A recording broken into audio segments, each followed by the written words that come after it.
And hello again from Fox News in Washington. On this holiday weekend, we are watching several major foreign policy developments, from Egypt to Gaza to the continuing controversy over the Benghazi attack. Here to talk about it all is Senator John McCAIN. And Senator, welcome back to Fox News Sunday. Thank you, Chris. Dancing with turkeys? Well, you'll have to wait till the end of the show to see. That's what we're doing now.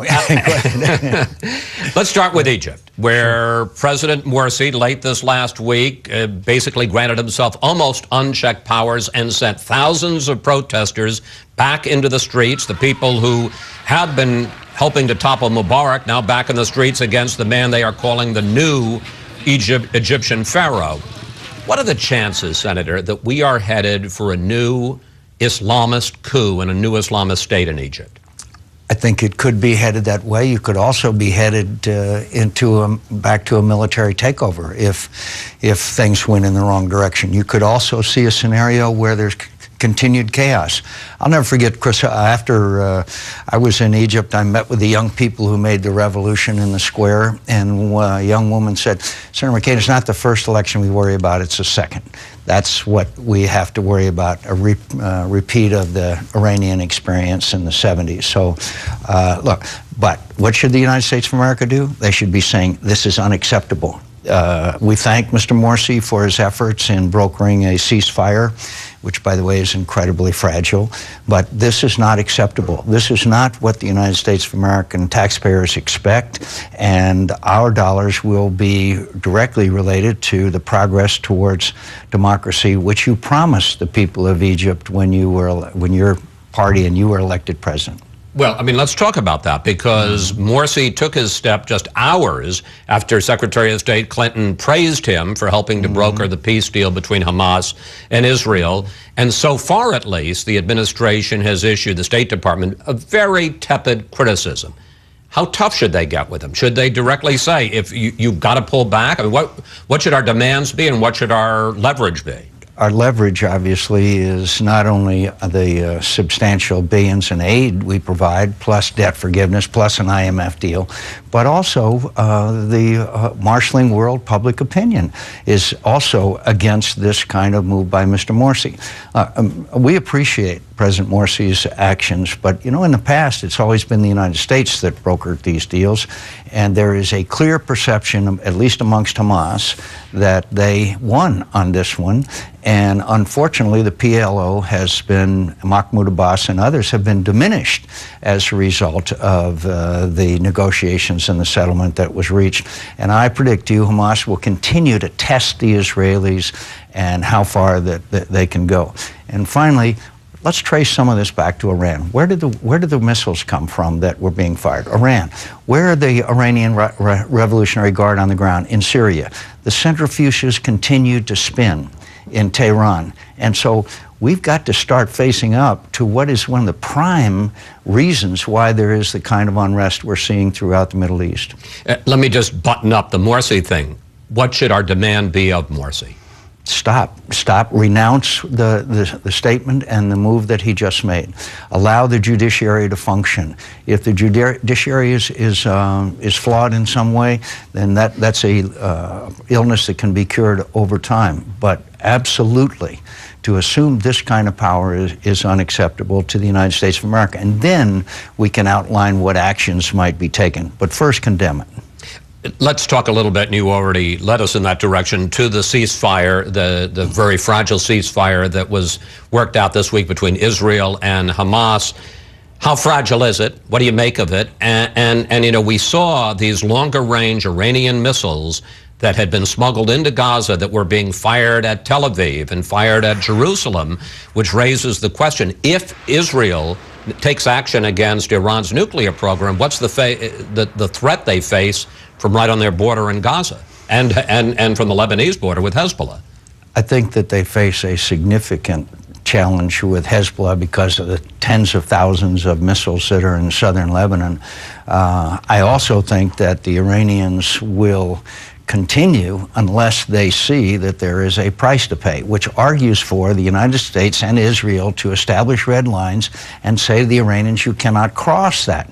Now, as a result of the election and what recent events, the President and the Prime Minister of Israel's relationship, I think, is dramatically improved. We certainly hope so.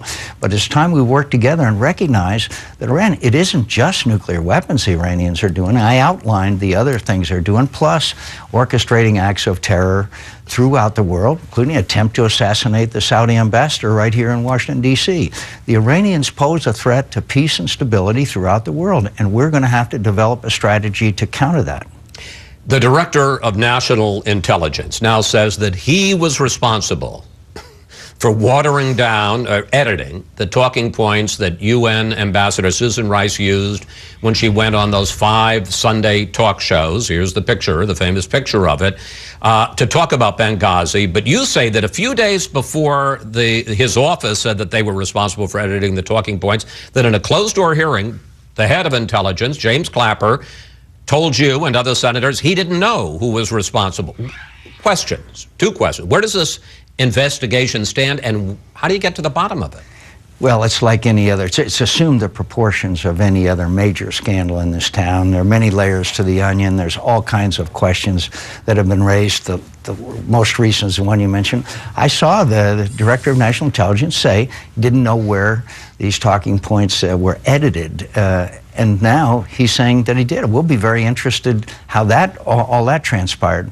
But the biggest aspect of this whole thing is it's got to be really looked into is why there was such a failure on the part of the administration in light of events, the 2 attacks on our embassy, the assassination attempt on the British ambassador. They closed their consulate. All this long train of events that made our consulate in Benghazi a death trap. And then during that, why didn't we have military capabilities close by, especially on September 11th? And after all these hearings so far, and we're, what, 2 months out, do you have any answers to those questions as to why we weren't better prepared for this possibility? No, and I think we ought to know why as late as September 25th, 2 weeks later, the President of the United States at the United Nations was talking about hateful videos. So there's so many things that need to be resolved here. There are 4 committees in the House, 4 committees in the Senate. They're all holding different hearings, all turf fights going on, as there usually does in these bodies. And we need a select committee in order to sort this whole thing out, to find out what happened, but also we can't ever again have a tragedy such as took place in Benghazi. And it could have been prevented, in my view. Now we got to make sure that there are ways to make sure it doesn't happen. You say that you will do everything in your power to block Susan Rice's nomination if the president decides to name her to be Secretary of State. She said this week that all she did was rely on the intelligence community's talking points, and then she went on to say this about you. Take a look. I do think that some of the statements you've made about me have been unfounded, but I look forward to having the opportunity at the appropriate time to discuss all of this with him. Is there anything that Ambassador Rice can do to change your mind about her? Sure. She can. I will give everyone the benefit of explaining their position and the actions that they took, and I'll be glad to have the opportunity to discuss these issues with her. But why did she say that?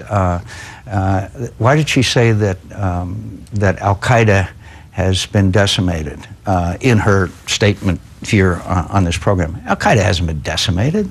They're on the rise. They're all over Iraq. They're training camps. They're in Libya. They're all over Syria. They're on the rise everywhere in the Middle East. So there's a lot of questions that we have for Ambassador Rice, and if she would, I'm sure that I'll have the opportunity to discuss these with her. But you're saying that she could conceivably get your vote for Secretary of State? I think she deserves the ability and the opportunity to explain herself and her position, just as she said. But she's not the problem. The problem is the President of the United States, who in a debate with Mitt Romney, said that he had said it was a terrorist attack. He hadn't. In fact, that night on 60 Minutes, he said they didn't know what kind of an attack it was, and he continued to say so. He didn't say it that night. He said it in an interview with 60 Minutes, which we didn't see until... We didn't see until after the election, I'm sure that it was such an inconsequential statement that it didn't deserve the attention of the American people before the election. Let me pick up on one more aspect of this and we'll move on. House Democratic leader James Clyburn said this week that Lindsey Graham and you have used racial code words to go after Susan Rice. Take a look. Senator McCain called her incompetent as well, but he told us that Sarah Payton was a very competent person to be Vice President of the United States. That ought to tell you a little bit about his judgment. Your reaction? You can't, dignify comments like that. I've noticed that in this town, if they can't win the argument on the merits, then of course they resort to those kinds of personal attacks. It goes with the territory. Would you agree to raise taxes as part of a solid compromise to avoid a fiscal cliff? I would be very much opposed to raising tax rates, but I do believe we can close a lot of loopholes. The tax code is this high. We can do plenty of things to eliminate these. In fact, and two other things. One is things like a limit on the amount of deduction of charitable giving, a limit on the amount you can take on your home loan mortgage deduction. And obviously, we are going to have to look at entitlement reform. Entitlement reform is the only way we're going to really get the debt and deficit under control, and we got to take it on. But let me ask you that. You say you would consider more revenue, but through loopholes and deductions, not through and there's so rates. many of them, yes. Let me ask you about this, though. You voted against the Bush tax cuts a decade ago because, and I went back and looked at it, you said too many of the benefits go to the wealthy, not to the middle class. Now, once they were passed, you changed your view and said they've taken effect. I'm not going to oppose them. But if you could get a solid deal with, as you call for, spending cuts and entitlement reform and make a major, take a chunk out of the national debt, why is the 35% top tax rate, which you opposed, sacred?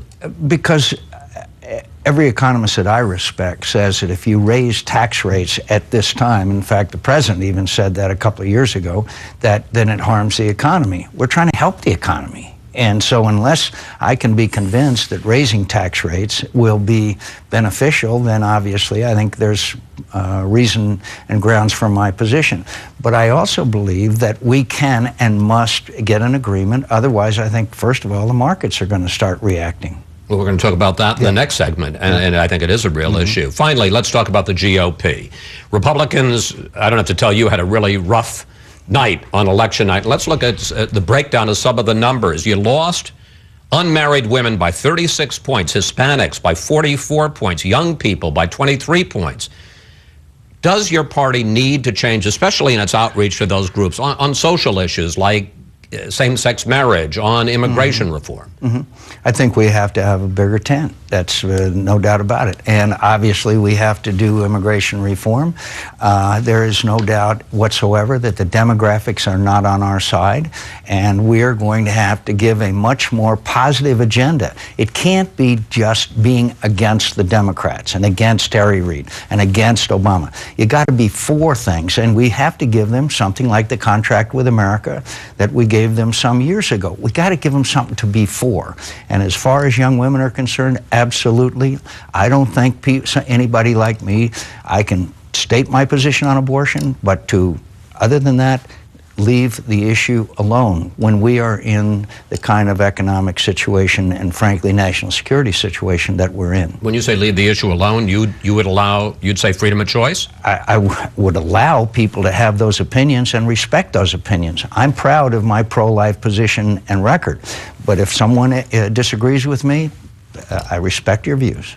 Senator McCain, I want to thank you as always for coming in today. You're going to have a busy final weeks here in 2012. We certainly are. Thank you, sir. Thanks.